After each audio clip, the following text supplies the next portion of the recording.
Hey friends, Ash here. Welcome back to Gents. Hope you're doing well. I faked you out. Came from this side, you were expecting that side. Gotta keep you on your toes. Today I've got for you guys 12 different cheap fragrances that happen to be clones that smell way more expensive than they actually cost.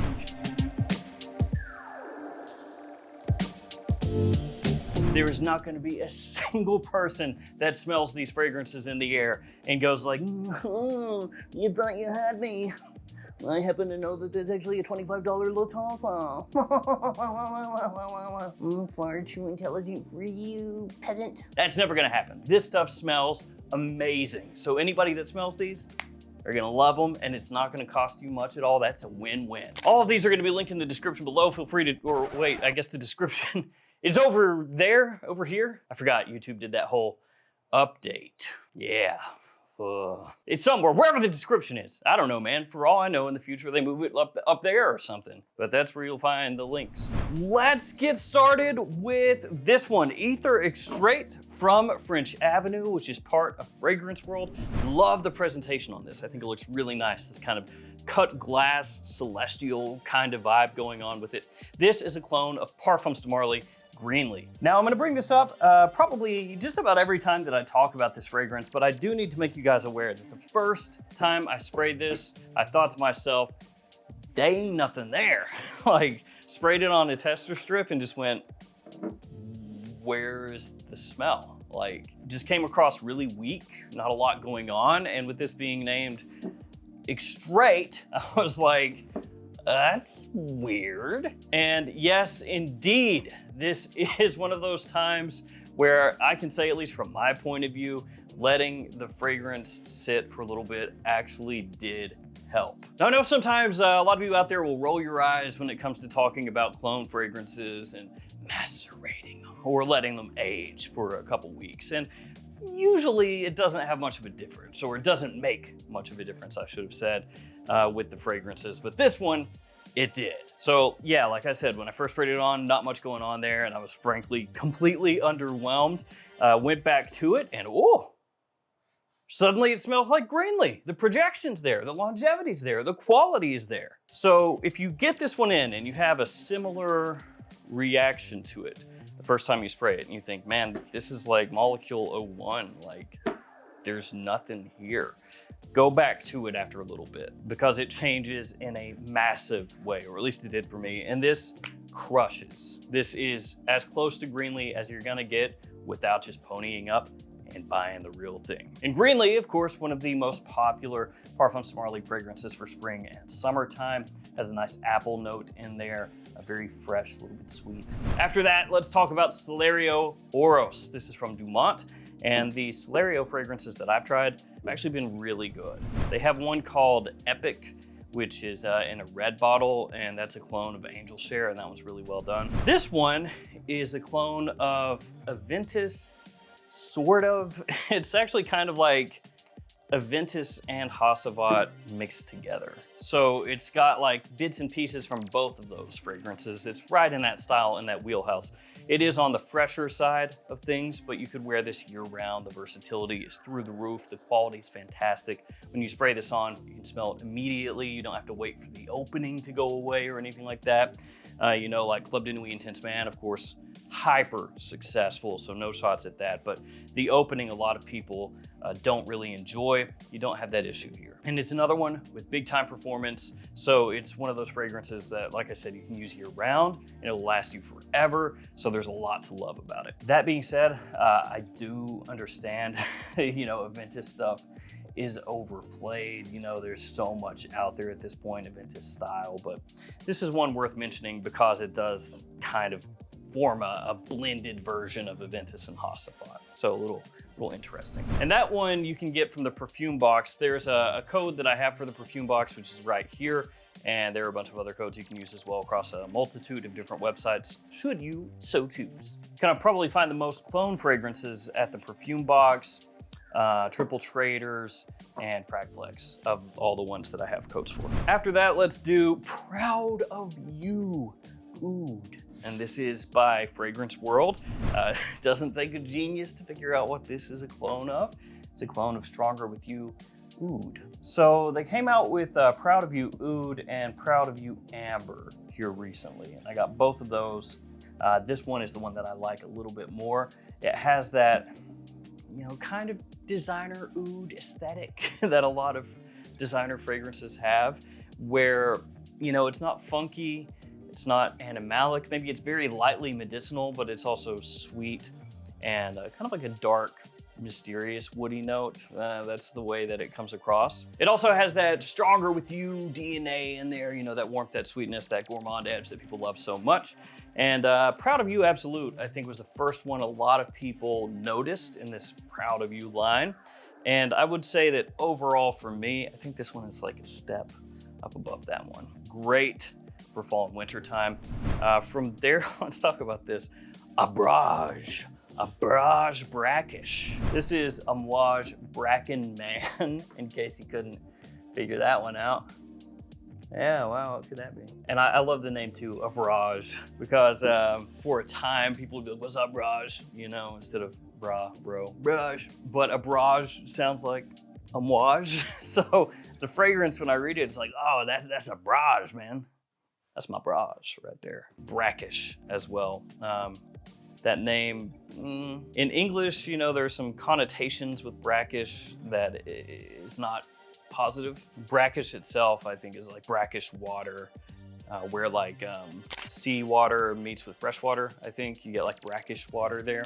But brackish itself can mean negative things. But hey man, brackish sounds similar to bracken, so let's roll with it. Now, as far as the fragrance, like how it smells, this is really, really, really close. When you smell it, you will know immediately what this is. Even if you don't see like the bottle, the name, nothing like that, you just smell it. If you're familiar with Bracken Man, you will know that's Bracken Man. Now I have to tell you guys, not everybody's gonna like this because not everybody liked Bracken, right?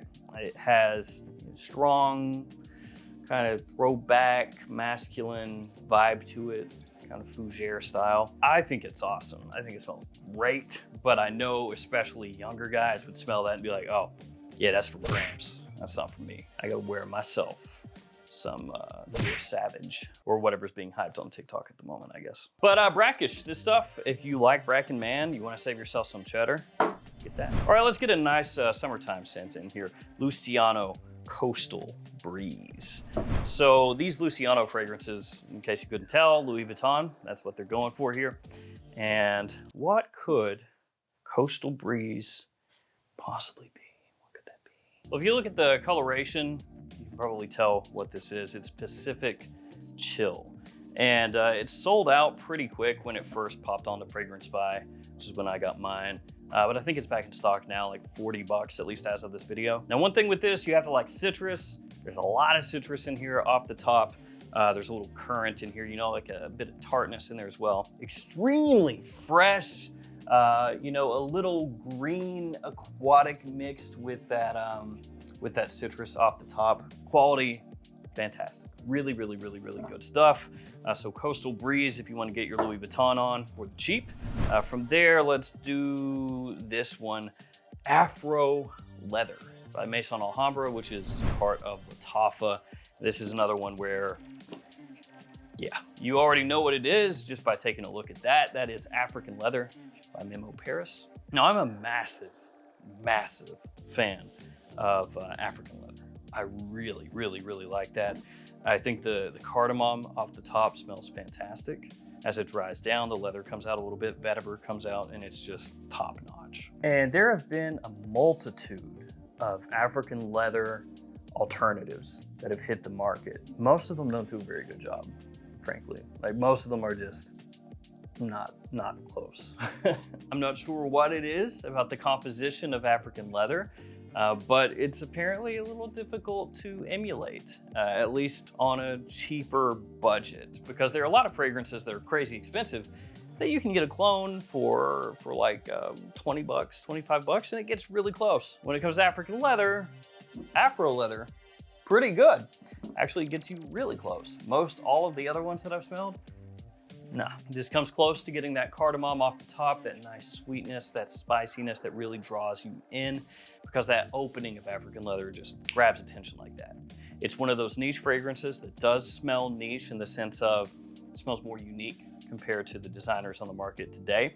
But then it has that designer sensibility where you could wear it often and people are gonna love it. You know, get potential compliments from it. African leather does that. That's why I like it so much. And this one, at least so far from what I've smelled, this one gets the job done. So Afro leather, if you're like me and you love African leather, but you don't wanna spend African leather money, get this. Let's talk Rasasi next. This is Brilliant Silver. Got a little dangly thing on the front there. How nice, look at that. This is a clone of Ganymede, and I think it's actually extremely well done in the air. Yeah, most people are not gonna be able to tell the difference. You remember what I just said, like just now? How there are some fragrances that you can emulate and others a little more difficult. Ganymede seems to be one of those ones where there are a few clones out there and you smell them and you just go, wow, that immediately reminds me of Ganymede. And this one, there's no doubt. If you know Ganymede, if you own it, if you've smelled it, smell this, you will know immediately what it is. There will be no confusion. You're not gonna smell this and be like, I don't know, it could be a bit. No, it's Ganymede. So it has that minerality right off the bat. To me, it smells kind of like water that's seeped through slate stone or something, you know, because it's very fresh, but it has that mineral aspect to it. Extremely, extremely well done. I think this stuff is fantastic. So this one, if you want to pick up Ganymede on the cheap, Brilliant Silver, that'll get it done. And that smells closer to actual Ganymede than something like Masa by Lattafa. Because the Lattafa has kind of a twist done to it. You know, it's got like additional sweetness and fruits off the top that change it up a little bit, whereas this one is basically just trying to get closer to actual Ganymede. Up next, we have Nazi Silver, and this is a clone of Boss Bottled Intense, which is discontinued, unfortunately, which means it is decently expensive. If you're looking for a bottle of that, you're gonna have to probably go to eBay or something like that, you know, third-party store, and pick it up from somebody who's selling their bottle that they bought 5-6 years ago or something. But that absolutely nails Boss Bottled Intense. It has that apple, it has that cinnamon, again, that warmth that Boss Bottled Intense had. And if you weren't into fragrances back when Boss Bottled Intense launched, that was actually considered for a while there like the Boss Bottled to get. It was like, yo, this takes Boss Bottled, modernizes it a little bit, makes it more interesting, gives it more push. You know, it's a good compliment puller. And from discounters, it wasn't crazy expensive. So a lot of people loved that fragrance, fell in love with it. Then as happens, got discontinued and prices went up. So something like this, I love it. You know, I've talked about it ad nauseum, but I love when discontinued fragrances are cloned. So I'm about this one. And this is one that's done extremely well. Nobody will smell that and think it smells cheap. You can catch a whiff of that the second you spray it on. It smells amazing, and it's got good power too. All right, I'm gonna do kind of a twofer. So the next two fragrances are both clones of the same thing for the most part, but they do it in a different way. So I guess I'll just put them up together. So one is Afnan Tobacco Rush. Really nice looking presentation on that one. And then Tobacco Myth from Fragrance World. So these are both clones of Mystery Tobacco by Carolina Herrera, which is killer. Absolutely killer. If you like tobacco fragrances, you need to know about that one. It's a little pricey and it can be hard to find from discounters for much of a good discount, but it's still amazing. One of my favorite tobacco scents. And really the presentation for Mystery Tobacco basically just looks like this. Like Tobacco Myth, you know, very similar look. This is obviously doing its own thing, but that one, that's pretty much how Mystery Tobacco looks in a way. Very similar, we'll say. Another nice thing about the Afnan here, ooh, magnetic cap. I like that. So, like I said, they're both similar to Mystery Tobacco, but in different ways. What I mean by that is when you smell them, they are similar, both to each other and to the Herrera, but they also have some differences. So Tobacco Rush over here, I don't think it has leather as an official note, but it definitely has a leathery aspect to it. You know, like the backbone of the fragrance, yes, is tobacco and spices, but there's a clear, at least to me, leather aspect to it as well. Tobacco Myth does not really lean that direction. This one keeps it more, you know, sweet, sticky tobacco with those spices without having that leathery undertone to it. So some people are gonna prefer this one and think that maybe it leans a little more masculine because of that tweak, that change in the balance of the notes. Other people are gonna prefer this one because it's gonna have a little more of that sweetness off the top and a little more of that, like I said, spicy tobacco instead of sharing the stage with the leather. Both are great, both are high quality, both will get the job done. It's just depending on like which way you prefer. Then we got this one, Oud for Glory from Lattafa. This is very obviously Oud for Greatness. That is what this is emulating. That's what this smells similar to. Oud for Greatness by Initio. Very expensive, but very popular. A lot of times clone fragrance houses will try to do a twist on a fragrance, you know, change something up. Like I mentioned before with Lattafa Masa. You know, it's a clone of Ganymede, but it's different. You know, they've changed things in there. They've switched up the opening, et cetera, et cetera. This one is more so just like, we're pretty much gonna do that. Yeah, thanks. We're gonna take a look at what you're doing and we're gonna do it too. So yeah, it's basically just Oud for Greatness. If you enjoy Oud for Greatness, you will enjoy Oud for Glory. There are some other alternatives out there like Riffs, RIFFS Perfumes, I think it's Riffs Perfumes, that did an Oud for Greatness alternative.